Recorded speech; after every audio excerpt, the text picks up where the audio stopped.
그 안에 성추행이나 성희롱이 포함돼서 가볍게 내린 줄 알았어요. 이제 2, 3년 지나서 이제 사건화 되면서 그 보도 자료를 보고 저희가 그때 그게 사실하고 무관한 것이었다는 거예요. 징계 결과 내용에 그게 빠졌다는 거 이제서야 저희가 알게 됐거든요.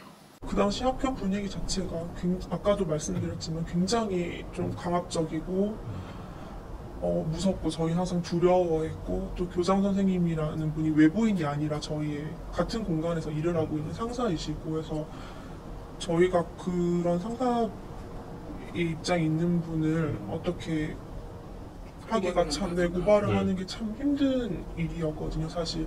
그리고 분위기 자체도 너무나 늘 학교는 강압적이고 무서운 분위기였고. 당연히 거부를 해야 되죠, 당당히. 그렇지만 그 분위기 속에서 또 이제 어린 선생님들은 쉽지 않다는 겁니다. 네. 그리고 또 특별히 좀 굉장히 강압적으로 학교 경영을 하시면 이미 좀 주눅이 들어 있다고 해야 되나요? 그리고 또 계속 같이 근무해야 되고.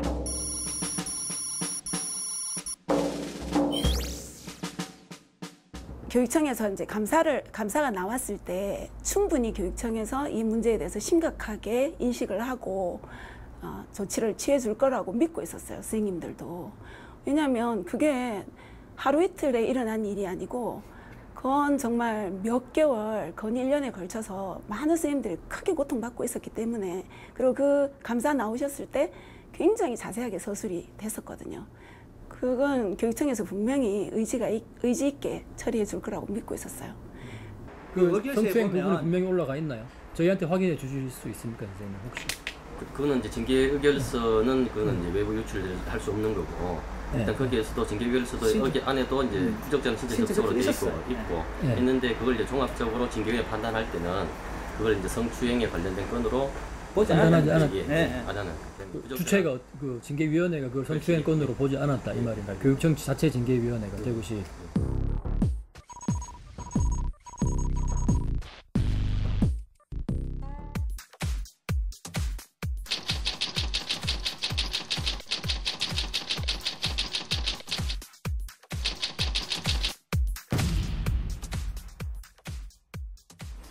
근데 의아하고 또는 납득이 안 될 수밖에 없는 게, 그때 당시에 분명히 그렇게 피해를 입은 선생님들은 계신데 어떻게 그 부분이 감사에 성추행이 아니다, 징계위원회에서도 성추행이 아니다라고 이렇게 판단을 할 수가 있을까요?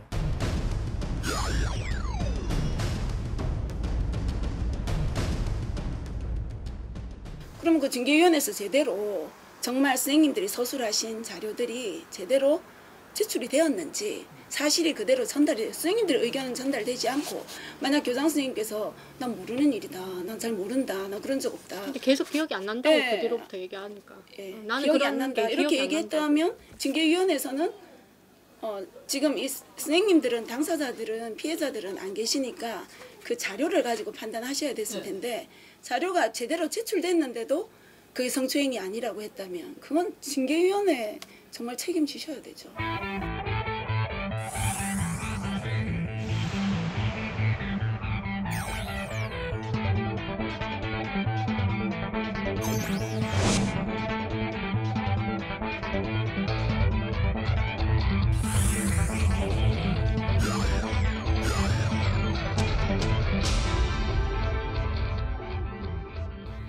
오히려 그 가해 교장으로 하여금 피해자와 가해자를 우선 분리하는 조치를 취해서 피해자를 보호해야 되는 의무가 있는 교육청이 오히려 가해 교장으로 하여금 교사들에게 조직에 대해서 특별 교육을 하라고 명령을 내렸던 부분, 그 부분은 굉장히 경악할 만한 처사라고 봅니다.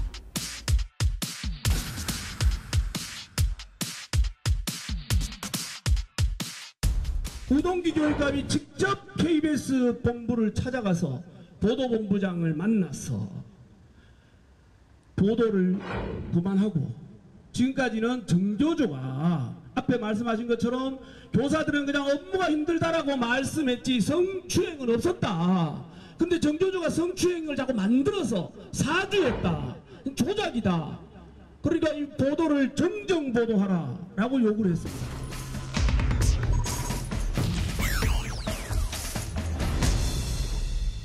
그 우동기 교육감이 아마 KBS로 찾아와서 이거 정정 보도해라 사실과 다르다라고. 맞아요. 예.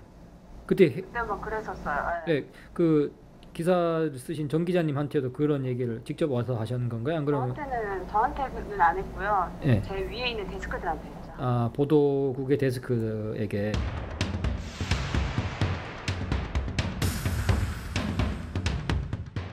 그냥 와가지고 네. 잘 부탁한다 그런 식으로 했던 것 같아요.